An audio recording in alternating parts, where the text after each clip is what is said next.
মালদায় দিনে দুপুরে ইংরেজবাজার পুরসভা তৃণমূল কাউন্সিলরকে গুলি করে খুনের ঘটনায় মালদার পুলিশ সুপারকেই দুষলেন মুখ্যমন্ত্রী মমতা বন্দ্যোপাধ্যায়। পুলিশ সুপারের অপদার্থতার জন্যই খুন তৃণমূলের নেতা দুলাল সরকার। নবান্নে প্রশাসনিক বৈঠকে তোপ মুখ্যমন্ত্রীর। পরিস্থিতির অবনতির দায় মুখ্যমন্ত্রীর, পাল্টা মুখ্যমন্ত্রীকে তোপ বিরোধীদের।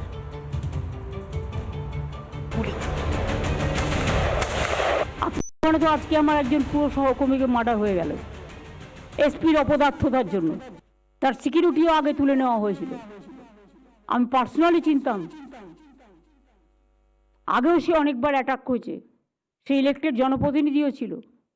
এটা খুব দুর্ভাগ্য আমাদের। এদিন নবান্নে বিএসএফকে দুষতেও ছাড়েননি মমতা। সীমান্ত আর কালিয়াচক নিয়ে সারাদিন ব্যস্ত থাকার ফলেই আইন শৃঙ্খলার কাজে চলছে গাফিলতি। ওখানে বর্ডার আর কালিয়াচক নিয়ে যদি ব্যস্ত থাকে তাহলে কিন্তু জেলার ডেভেলপমেন্ট হবে না। Please forget that. ওখানে প্রোটেকশন করুন। কখনো অনুপ্রবেশ, আবার কখনো বা জঙ্গি গ্রেফতার। একের পর এক ঘটনায় প্রশ্নের মুখে রাজ্যের আইন শৃঙ্খলা। এই অবস্থায় মালদায় দিনে দুপুরে শুট আউটের ঘটনায় পুলিশ সুপার নন, সরাসরি পুলিশ মন্ত্রীকেই দায়ী করেন রাজ্যের বিরোধী দলনেতা। আজকে দুলাল সরকারের উপর আক্রমণ হচ্ছে, এটা হচ্ছে মমতা ব্যানার্জির অপদার্থতার জন্য। পুলিশের কাজ তৃণমূলকে স্যাটিসফাইড করো, পয়সা তুলো, আর যত রকম নোংরা কাজ আছে করো। অন্যদিকে মালদার ঘটনাকে তৃণমূলের গোষ্ঠীদ্বন্দ্বের ফল বলে তোপ দেখেছে বিরোধীরা।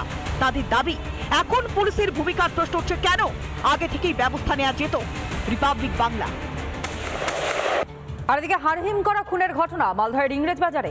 দোকানের মধ্যে ঢুকে পয়েন্ট ব্ল্যাঙ্ক রেঞ্জ থেকে গুলি করে খুন করা হলো তৃণমূল কাউন্সিলর দুলাল সরকারকে। রক্তাক্ত অবস্থায় মাটিতে লুটিয়ে পড়েন দুলাল সরকার। বৃহস্পতিবার রাতেই দুজনকে গ্রেফতার করেছে পুলিশ। তবে কেন এই হামলা, তারই তদন্তে পুলিশ।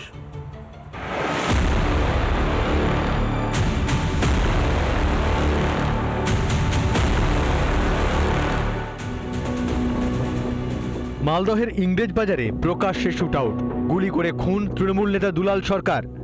বৃহস্পতিবার সকালে ইংরেজবাজারে তৃণমূল কাউন্সিলরকে লক্ষ্য করে চলল গুলি।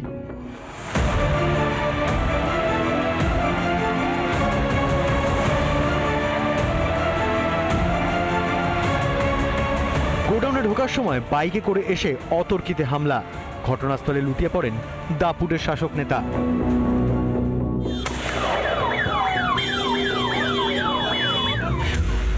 ইংরেজবাজার পুরসভার 22 নম্বর ওয়ার্ডের কাউন্সিলর ছিলেন, জেলা তৃণমূলের সহসভাপতির পদেও।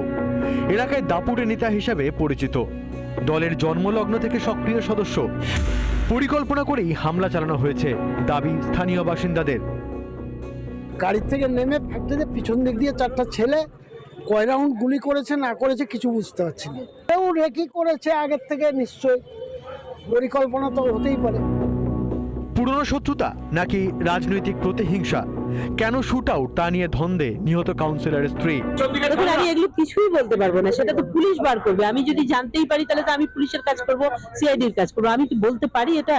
আমি জানি না তো, আমি তো নিজেই অন্ধকারে। রীতিমতো দুজনকে গ্রেপ্তার করা হয়েছে এবং এই দুজনের মধ্যে একজনের চোখ কিন্তু বিহারে, অর্থাৎ একজন বিহারের বাসিন্দা এবং একজন ইংরেজ বাজারের, এই ইংরেজ বাজার থানা এলাকার মধ্যে একজনের বাড়ি। কজন অ্যারেস্ট হয়েছে একটু বললে ভালো হয়তো। ইতিমধ্যে দুষ্কৃতীদের ব্যবহার করা বাইক উদ্ধার করেছে পুলিশ। ইংরেজবাজারের বাগবাড়ি এলাকার এক ঝোপ থেকে উদ্ধার করা হয় বাইকটি। পেছনে যে প্ল্যানিংটা কে করেছে, হঠাৎ একটা ছেলে যার সবসময় হাসে, মানে মিষ্টিভাষী ছেলে, কোনো শত্রু নেই, তাকে হঠাৎ করে খুন করে গেল। বড় কনস্পিরেসি, এবং যেই এর পেছনে থাকুক তাকে অ্যারেস্ট করতে হবে। শুধু অ্যারেস্ট নয়, ইনভেস্টিগেশন করে যাতে সাজা হয়। অত্যন্ত মর্মাহত। এর পেছনে যে বড় ষড়যন্ত্র আছে সবাইকেই ধরতে হবে। এটা মাননীয় মুখ্যমন্ত্রী দেখছেন, উনি বলেছেন তুমি একবার যাও, আসতে পারি, দেখতে পারি চৈতালি গেছে যে ছোট বোন। বিহার থেকে শুটার এনে খুন করার পরিকল্পনা, ব্যবসায়িক শত্রুতা না বখরা নিয়ে কোন্দল? কিসের জেরে প্রকাশ্যে রাস্তায় গুলি করে খুন করা হলো তৃণমূল নেতাকে? গুলি করে খুন করার ঘটনায় এর সঙ্গে আর কারা কারা যুক্ত রয়েছে বা এর মাথায় কে, সেটাই এখন বড় প্রশ্ন হয়ে দাঁড়িয়েছে। মালদা থেকে দীপঙ্কর গোস্বামী, রিপাবলিক বাংলা। দু মাসের 3টি শুটআউটের ঘটনা, ভাটপাড়া থেকে কলকাতা, কলকাতা থেকে মালদহ, টার্গেট শাসক দলের রাজনৈতিক কর্মীরাই। রাজ্যে আইন শৃঙ্খলার অবনতির দায় তাহলে কার? বিরোধীদের তোপ, নিজের দলের নেতাকর্মীদের নিরাপত্তা দিতে পারেন না মুখ্যমন্ত্রী। সাধারণ মানুষ তো পরের কথা।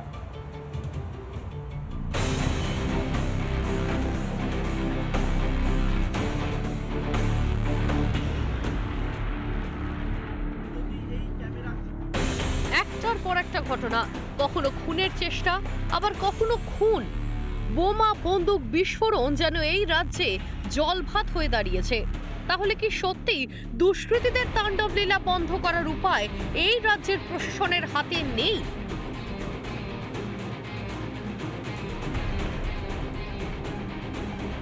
নাকি বাংলার মুখ্যমন্ত্রী ও পুলিশ মন্ত্রী শুধু কেন্দ্রের ঘাড়ে দায় চাপিয়েই নিজেদের দায়িত্ব থেকে সরে যাচ্ছেন? ভয়ঙ্কর ঘটনা কিছু ঘটতে পারে, যেন প্রশাসনকে সচেতন হওয়া উচিত। এবং মমতা বন্দ্যোপাধ্যায় আজকে আরেকবার প্রমাণ করলেন যে তিনি একজন অপদার্থ মুখ্যমন্ত্রী। গত 2 মাসে 3 তৃণমূল নেতাকে গুলি, তার মধ্যে 2 জনের মৃত্যু হয়েছে আর অন্যজন অল্পের জন্য প্রাণে বেঁচে গিয়েছেন। হামেশাই কেন এই ঘটনা?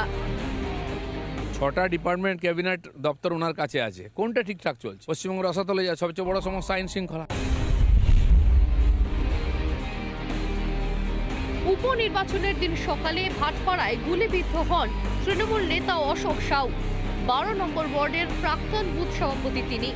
চায়ের দোকানের ভিতরে ঢুকে তাকে গুলি করে চম্পট দেয় দুষ্কৃতীরা। পায়ে হেঁটেই এলাকা ছাড়ে দুষ্কৃতী দল।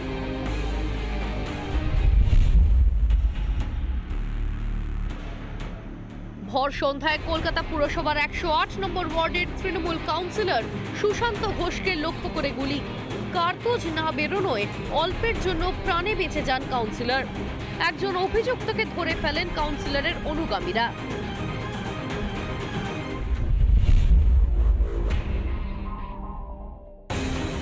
মালদার ইংরেজ বাজারে তৃণমূল নেতাকে গুলি করে খুন। দোকানের ভিতরে ঢুকে গুলি তৃণমূল নেতাকে, পরে গ্রেফতার হয়েছে 2 জন। এই ঘটনা তো হামেশাই দেখছে বাংলার মানুষ, কিন্তু এর পরেও টনক কি নড়ছে পুলিশ মন্ত্রীর? নাকি রাজ্য পুলিশকেই বারবার দোষারোপ করে চলেছেন তিনি? পুলিশ প্রীতি তোমাদের এক একজনের এক এক রকম আছে। যারা সত্যিকারে কাজ করে, অনেক সৎ পুলিশ অফিসার আছে খেটে খায়, তাদের দিকে তোমরা নজর দাও না। লবি চলে, লবি।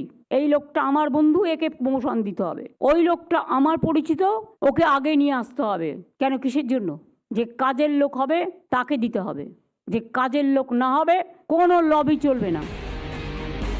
কিন্তু বারবার কেন এমন ঘটনা? সব ক্ষেত্রে কি অপরাধ প্রবণ মানুষ বা অপরাধীরাই দায়ী, নাকি দলের গোষ্ঠীকন্দলের শিকার হতে হচ্ছে দলেরই নেতাকর্মীদের? দায়িত্ব কিন্তু রাজ্য সরকারের। এখানে জঙ্গি, বিস্ফোরণ, বিস্ফোরক, আর্মস এইসব পশ্চিমবঙ্গ গড়ে উঠেছে। রাজ্য সরকারের অনুরোধ করব, আমাদেরকে বাঁচানোর জন্যে, বাংলাকে বাঁচানোর জন্য যা যা করণীয় আপনারা করুন। বাংলায় যে আইন শৃঙ্খলা নেই তা আগে থেকেই বারবার বলেছে বিরোধীরা। তারপরেও কেন পরিস্থিতির বদল হয় না? পুলিশকে ধমকান মমতা, কিন্তু তৃণমূলের অন্য নেতা মন্ত্রীদের কথায় অপরাধী প্রশ্রয় দেয় পুলিশ। আর কতদিন এই চেহারা দেখবে বাংলা? রিপাবলিক বাংলা। নানা ধরনের কন্টেন্ট দেখার জন্য লাইক করুন, শেয়ার করুন আমাদের ফেসবুক পেজ, সাবস্ক্রাইব করুন আমাদের ইউটিউব চ্যানেল। পাশাপাশি অন্যান্য ব্রেকিং নিউজের জন্য অবশ্যই চোখ রাখুন রিপাবলিক বাংলায়।